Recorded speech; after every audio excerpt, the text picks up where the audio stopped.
Welcome to news 21 TV. ముందుగా bulletin లో headlines చూద్దాం.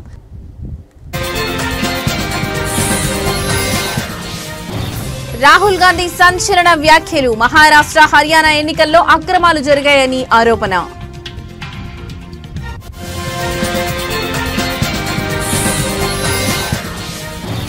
చేనేత కార్మికులకు సీఎం చంద్రబాబు భరోసా. నేతన్నలకు 50 ఏళ్లకే పెన్షన్ అందించాలని నిర్ణయం.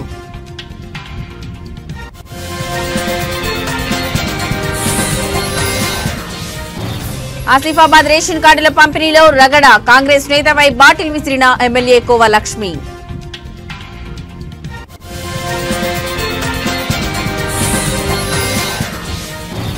ధర్మస్థల కేసులో కీలక పరిణామం. తవ్వకాల్లో పురుషుడి అస్థిపంజరం లభ్యం.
రైట్, ఇక బ్రేకింగ్ న్యూస్ చూస్తున్నాం. మహారాష్ట్ర ఎన్నికల్లో ఈసీ అక్రమాలకు పాల్పడిందని మొదటి నుంచి తీవ్ర ఆరోపణలు చేస్తున్న రాహుల్ గాంధీ ఈ రోజు సంచలన ప్రెస్ మీట్ పెట్టారు. ఢిల్లీలోని ఇందిరాభవన్ లో ఓట్ చారో హై అంటూ ప్రెస్ మీట్ ఏర్పాటు చేశారు. ఈ ప్రెస్ మీట్ లో ఈసీకి వ్యతిరేకంగా అనుబాబు లాంటి సాక్ష్యం ఉందని, మహారాష్ట్ర ఎన్నికల్లో ఈసీ అక్రమాలకు పాల్పడిందని, బీజేపీ కోసం ఓట్లను ఈసీ దొంగిలించిందని చెప్పుకొచ్చారు. అలాగే మహారాష్ట్ర ఎన్నికల్లో సాయంత్రం 5 గంటల తర్వాత చాలా ఓట్లు పోలయ్యాయని ఆరోపించారు. ఎగ్జిట్ పోల్స్ కు ఫలితాలకు చాలా తేడా ఉందని రాహుల్ గాంధీ మరోసారి ఆరోపించారు. మహారాష్ట్రలో గెలిచేందుకు 40 లక్షల డూప్లికేట్ ఓట్లను చేర్చారని ఈ సందర్భంగా రాహుల్ గాంధీ ఆరోపించారు.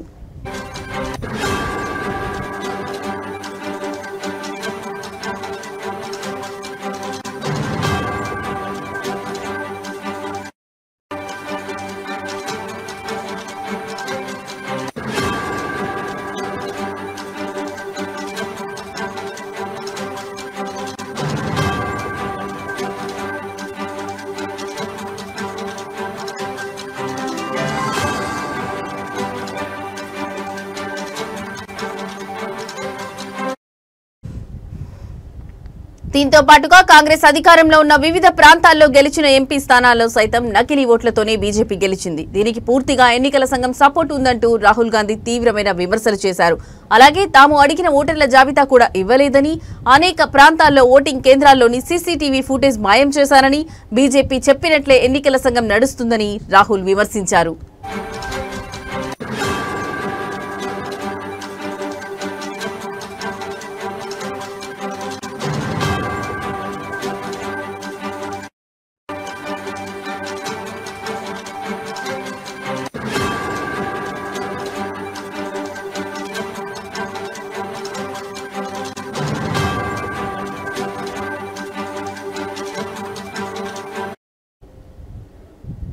రైట్, ఇక బ్రేకింగ్ న్యూస్ చూస్తున్నాం. మహారాష్ట్ర ఎన్నికల్లో ఈసీ అక్రమాలకు పాల్పడిందని మొదటి నుంచి తీవ్ర ఆరోపణలు చేస్తున్న రాహుల్ గాంధీ ఈ రోజు సంచలన ప్రెస్ మీట్ పెట్టారు.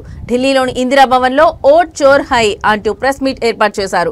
ఈ ప్రెస్ మీట్ లో ఈసీకి వ్యతిరేకంగా అనుబాబు లాంటి సాక్ష్యం ఉందని, మహారాష్ట్ర ఎన్నికల్లో ఈసీ అక్రమాలకు పాల్పడిందని, బీజేపీ కోసం ఓట్లను ఈసీ దొంగిలించిందని చెప్పుకొచ్చారు. అలాగే మహారాష్ట్ర ఎన్నికల్లో సాయంత్రం 5 గంటల తర్వాత చాలా ఓట్లు పోలయ్యాయని ఆరోపించారు. ఎగ్జిట్ పోల్స్ కు ఫలితాలకు చాలా తేడా ఉందని రాహుల్ గాంధీ మరోసారి ఆరోపించారు. మహారాష్ట్రలో గెలిచేందుకు 40 లక్షల డూప్లికేట్ ఓట్లను చేర్చారని ఈ సందర్భంగా రాహుల్ గాంధీ ఆరోపించారు.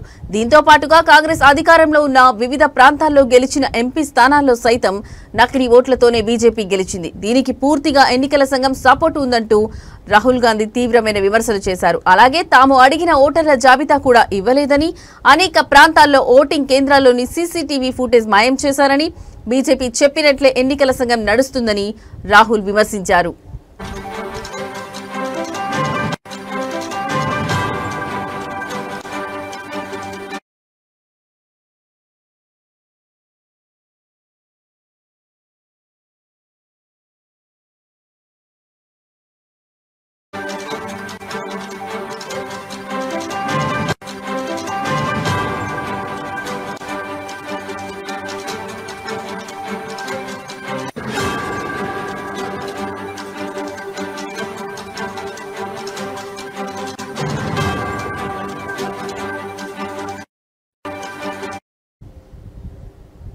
రైట్, ఇక మరో బ్రేకింగ్ న్యూస్ చూస్తున్నాం. చేనేత కార్మికులకు ఆంధ్రప్రదేశ్ ప్రభుత్వం అండగా నిలుస్తుందని ముఖ్యమంత్రి చంద్రబాబు భరోసా ఇచ్చారు.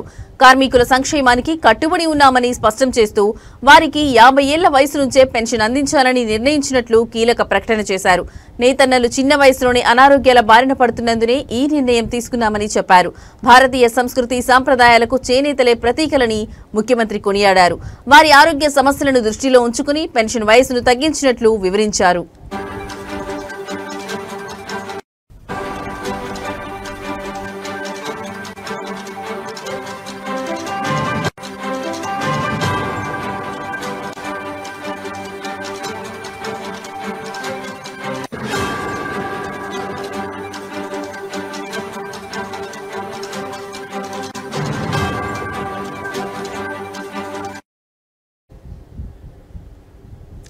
గుంటూరు జిల్లా మంగళగిరిలో జరిగిన 11వ జాతీయ చేనేత దినోత్సవ కార్యక్రమంలో ఆయన ముఖ్య అతిథిగా పాల్గొన్నారు. ఈ సందర్భంగా రాజధాని అమరావతిలో చేనేత వస్త్ర వైభవాన్ని చాటి చెప్పేలా ఒక ప్రత్యేక మ్యూజియం ఏర్పాటు చేస్తామని హామీ ఇచ్చారు.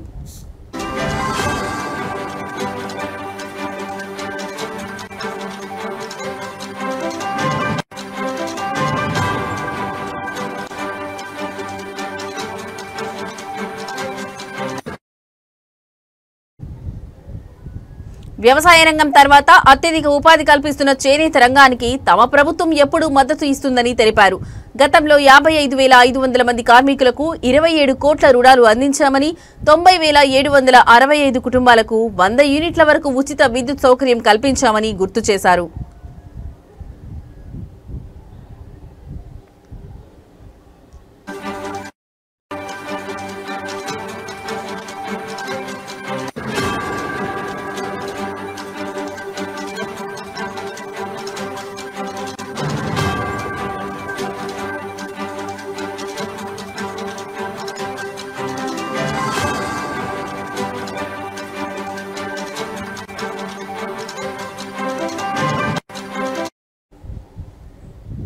ఈ మద్దతును మరింత విస్తరిస్తూ మరమగ్గాల కార్మికులకు కూడా ప్రభుత్వం అండగా నిలుస్తుందని చంద్రబాబు ప్రకటించారు. మరమగ్గాలకు 50% సబ్సిడీతో 80 కోట్లు కేటాయిస్తున్నామని, వారికి ఈ నెల నుంచే 200 యూనిట్ల ఉచిత విద్యుత్ను అందిస్తామని వెల్లడించారు. భవిష్యత్తులో దీనిని 500 యూనిట్లకు పెంచుతామని హామీ ఇచ్చారు.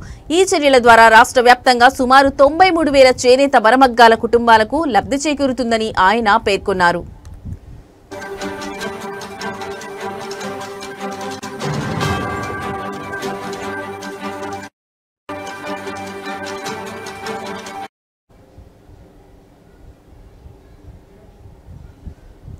ఈ కార్యక్రమంలో మంత్రులు నారా లోకేష్, సవితతో పాటు పలువురు ప్రజాప్రతినిధులు, చేనేత సంఘాల నాయకులు, కార్మికులు పెద్ద సంఖ్యలో పాల్గొన్నారు.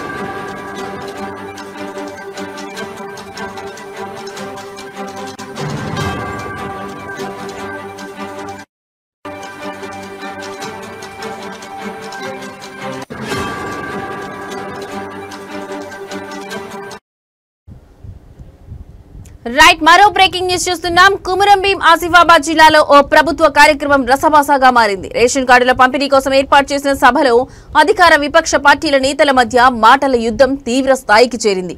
ఏకంగా అదనపు కలెక్టర్ చూస్తుండగానే ఆసిఫాబాద్ బీఆర్ఎస్ ఎమ్మెల్యే కోవా లక్ష్మి కాంగ్రెస్ నియోజకవర్గ ఇన్ఛార్జ్ శ్యామ్ నాయక్ పై వాటర్ బాటిల్ విసిరే వరకు పరిస్థితి వెళ్లింది. ఈ ఘటనతో సభా ప్రాంగణంలో తీవ్ర ఉద్రిక్తత నెలకొంది.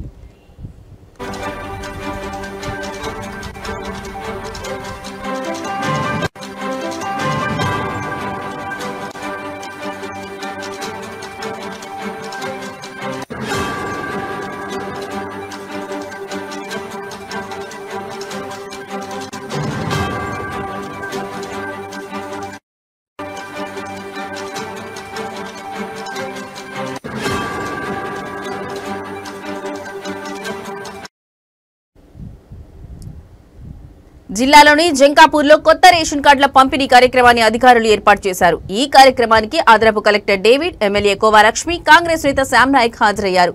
ఈ సందర్భంగా ఇరు నేతల మధ్య ఎన్నికల హామీల అమలుపై చర్చ మొదలైంది. ఈ క్రమంలో ఎమ్మెల్యే కోవా లక్ష్మి మాట్లాడుతూ కాంగ్రెస్ పార్టీ ఎన్నికల్లో ఇచ్చిన కళ్యాణ లక్ష్మి, షాదీ ముబారక్ కు తులం బంగారం వంటి హామీలను నెరవేర్చడంలో విఫలమైందని ఆరోపించారు. దీనిపై శ్యామ్ నాయక్ వెంటనే స్పందిస్తూ గత బీఆర్ఎస్ ప్రభుత్వం కూడా ఇచ్చిన హామీలను గాలికొదిలేసిందని, నియోజకవర్గంలో ఎలాంటి అభివృద్ధి పనులు చేయలేదని ఎదురుదాడికి దిగారు.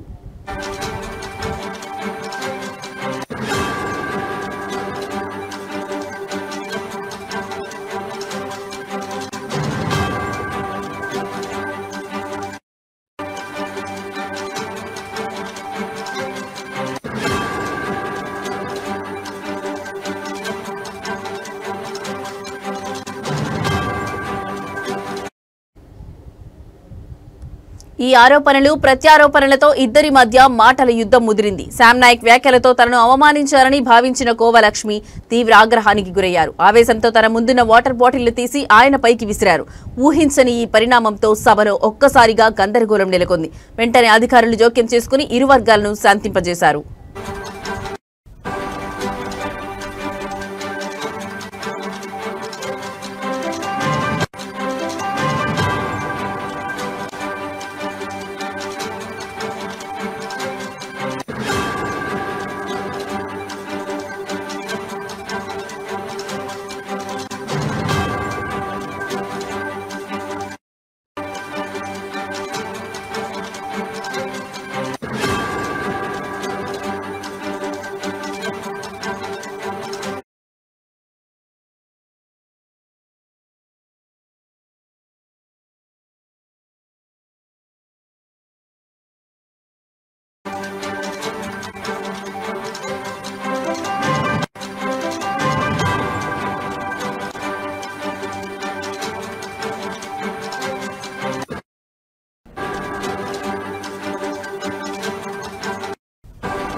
రైట్ మరో బ్రేకింగ్ న్యూస్ చూస్తున్నాం. దేశవ్యాప్తంగా సంచలనం సృష్టిస్తున్న ధర్మస్థల సామూహిక కలనాల కేసులో కీలక పరిణామం చోటు చేసుకుంది.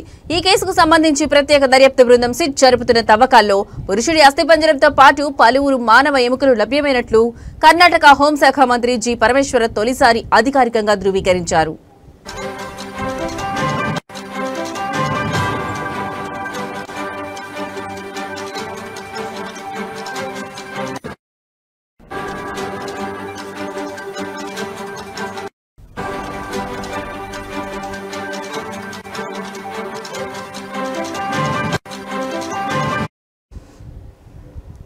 గురువారం నాడు బెంగళూరులో విలేకరులతో మాట్లాడిన హోంమంత్రి పరమేశ్వర ఈ కేసుకు సంబంధించిన వివరాలను వెల్లడించారు. ఒక గుర్తు తెలియని వ్యక్తి తాను 13 ప్రాంతాల్లో మృతదేహాలను పాతిపెట్టినట్లు ఫిర్యాదు చేశాడు. అతని వాంగ్మూలం ఆధారంగా సిట్ బృందాలు ఆ ప్రాంతాల్లో తవ్వకాలు చేపట్టాయి. 6వ ప్రదేశంలో ఒక పురుషుడి అస్థిపంజరం దొరికింది. దీంతో పాటు మరో కొత్త ప్రదేశంలోనూ కొన్ని ఎముకలు లభ్యమయ్యాయి. లభ్యమైన అన్ని అవశేషాలను ఫోరెన్సిక్ సైన్స్ లాబొరేటరీకి పంపారు అని ఆయన స్పష్టం చేశారు. 13వ స్థానంలో మాత్రం ఇంకా ఏమీ దొరకలేదని ఆయన తెలిపారు.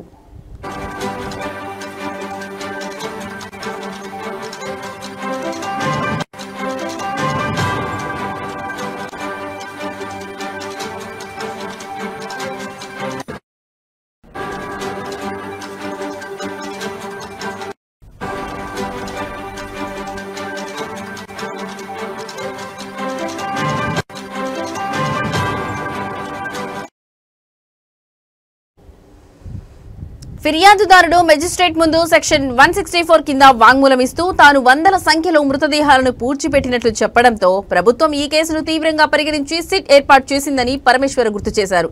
దర్యాప్తులో ప్రభుత్వం ఎలాంటి జోక్యం చేసుకోదని, శాస్త్రీయంగా సాంకేతిక పరిజ్ఞానంతో నిజానిజాలు నిగ్గు తేల్చాలని సిట్కు పూర్తి స్వేచ్ఛనిచ్చామని ఆయన వివరించారు.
వైఎస్ఆర్ కడప జిల్లా పులివెందుల సహజంగా సమస్యాత్మక ప్రాంతమని, కక్షలు, రాజకీయ హత్యలు అనాదిగా జరుగుతున్న విషయమని కర్నూలు డీఐజీ కోయ ప్రవీణ్ కామెంట్ చేశారు. ఎన్నికల ప్రచారం కోసం రాజకీయ పార్టీలు జోన్లుగా విభజించి వాళ్లకు తగిన సూచనలు చేశామని డీఐజీ ప్రవీణ్ అన్నారు. ఒక పార్టీ ప్రచారం చేస్తున్న సందర్భంలో ఇంకో పార్టీ అక్కడ వెళ్లకూడదని స్పష్టంగా చెప్పామన్నారు. కానీ నల్లగుండువారి పల్లిలో జరిగిన ఘటన పోలీసులు అనుమతించని గ్రామానికి కాకుండా వైసీపీ నేతలు వెళ్లారని ఆయన పేర్కొన్నారు. ఇటీవల టీడీపీలో చేరిన నాగేంద్రరెడ్డి ఇంటికి వైసీపీ నేత రావలింగారెడ్డి, ఎమ్మెల్సీ రమేష్ యాదవ్ వెళ్లారని, నాగేంద్రరెడ్డిని బెదిరిస్తే కార్యకర్తలు ఆవేశంకు గురై ఈ దాడి చేశారని టీడీపీ నేతలు చెబుతున్నారని తెలిపారు. ఈ ఘటనకు సంబంధించి పూర్తి వివరాలు సేకరించాల్సి ఉందని కర్నూలు డీఐజీ ప్రవీణ్ వెల్లడించారు. చిన్న హ్యామ్లెట్స్ అంటే మరి హ్యామ్లెట్స్ ఉన్నాయి. సో మొత్తానికి కానీ 9 ప్రదేశాల్లో మొత్తం 15 పోలింగ్ బూత్లు ఉండడం జరిగింది. దీన్ని 3 రూట్లుగా రెవెన్యూ యంత్రాంగం దీన్ని విభజించింది. సో అందులో భాగంగానే ఈరోజు ఇక్కడికి వచ్చి మొత్తం ఆ రూట్లన్నీ కూడా మనం పరిశీలించడం జరిగింది. సో ఇక్కడ అంతా కలిపితే మనకి 10,000 మంది మాత్రమే ఇక్కడ ఓటర్లు ఉన్నారు. గజమా జనాభా అంతా కూడా మున్సిపల్ ప్రాంతాల్లో ఉండడం జరిగింది. దీనికోసం మనం సఫిషియెంట్గా పులివెందుల్లో ఉన్న పోలీస్ యంత్రాంగమే కాకుండా జిల్లాలో ఇతర ప్రాంతాల నుంచి, అలాగే ఇది మన స్టేట్ నుంచి ఏపీఎస్పీ నుంచి కూడా ఒక అదనంగా మనకు ప్లటూన్ ఇచ్చారు. దీనిలో భాగంగానే మనం ఒక బందోబస్తు ఏర్పాటు చేయడం జరిగింది. ఈ బందోబస్తులో భాగంగానే మనకి అంతర్జిల్లా సరిహద్దులు ఏవైతే ఉన్నాయో, ఇప్పుడు మనకు అంతర్జిల్లా సరిహద్దు సత్యసాయి జిల్లా కదిరితో ఉంటుంది. అలాగే ఈ రాయచోటి జిల్లాతో లక్కిరెడ్డి, వేముల లక్కిరెడ్డిపల్లి ఒకటి, ఇటు చాక్రాపేట గాలివీడు ఒక సరిహద్దు ఉంటుంది. వైఎస్ఆర్ కడప జిల్లా పులివెందులలో వైసీపీ నాయకులు భారీ ర్యాలీ చేపట్టారు. ఎమ్మెల్సీ రమేష్ యాదవ్ పై టీడీపీ నాయకులు దాడి చేశారని వారు ఆరోపించారు. ఈ దాడికి నిరసనగా పులివెందులలో వైసీపీ కార్యాలయం నుంచి డీఎస్పీ కార్యాలయం వరకు ర్యాలీ చేపట్టారు. ఈ ర్యాలీలో కడప ఎంపీ వైఎస్ అవినాష్ రెడ్డి, జిల్లా వైసీపీ అధ్యక్షుడు రవీంద్రనాథ్ రెడ్డి, ఎమ్మెల్సీ రామసుబ్బారెడ్డి, పార్టీ నాయకులు, కార్యకర్తలు పాల్గొన్నారు.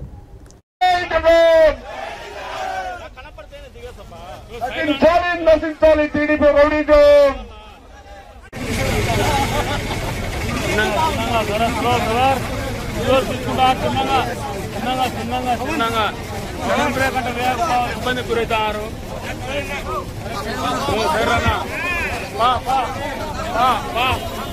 పోలీసుల నిర్లక్ష్య వైఖరి నశించాలి. పోలీసుల నిర్లక్ష్య వైఖరి, పోలీసుల నిర్లక్ష్య వైఖరి.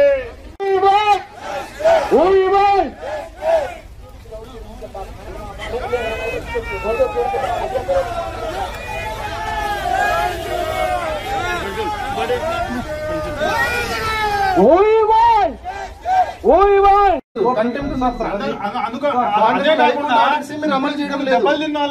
చేయాల్సిందే. ఈ మాదిరి ప్రాక్టీసెస్ రిపీట్ అయినాయంటే సార్ మా సంయమనం మా బలహీనతని దయచేసి అనుకోవద్దండి. మిమ్మల్ని మనవి చేసుకుంటున్నాం.